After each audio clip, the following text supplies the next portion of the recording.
Hello, আসসালামু আলাইকুম। আজকে আমি বেগুন দিয়ে শুটকি রান্না করবো, শুটকি রান্না করবো।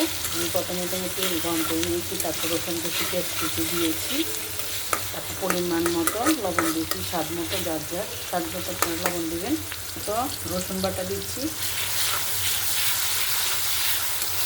এখন আমি লজ্জা শুটকি দিয়ে দেবো।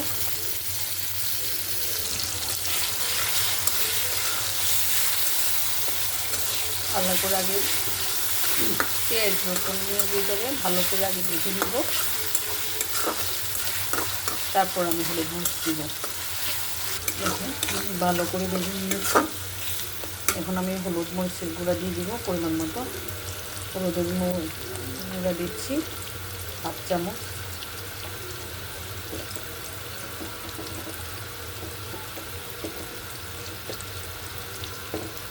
ওই গুঁড়া দিচ্ছি 1 চামচ।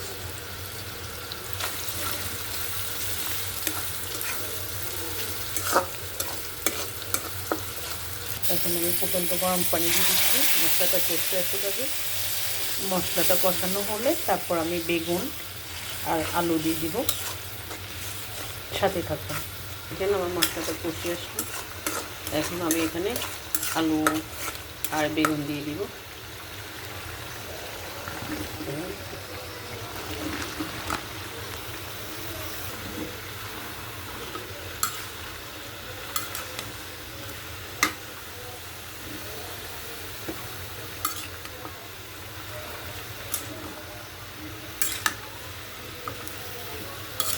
ভালো করে মশলার সাথে আমি মিক্স করে নিচ্ছি।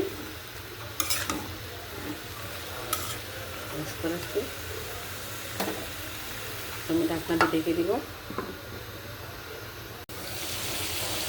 দেখুন বেগুনটা সিদ্ধ হচ্ছে। আমি এখানে কোনো পানি ইউজ করবো না, পানি ছাড়া এটা এভাবে রান্না করবো। সাথে থাকে এখানে টমেটো দিয়ে দিচ্ছি।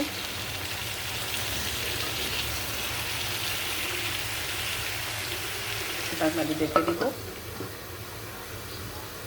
দিয়ে দিচ্ছি।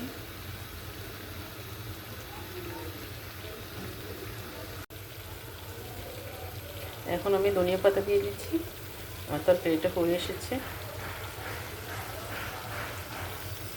আমি আরেকবার উল্টিয়ে দিয়ে ভালো করে মিক্স করে ধনিয়া পাতাটা আবার উপর দিয়ে দিচ্ছি। দেখেন কালারটা কত সুন্দর এসেছে। আপনারা এভাবে পানি ছাড়া বেগুনটা, শুটকি বেগুন তরকারিটা ভুনা করবেন, দেখবেন অনেক মজা হয়। আল্লাহ হাফেজ, সবাই ভালো থাকুন।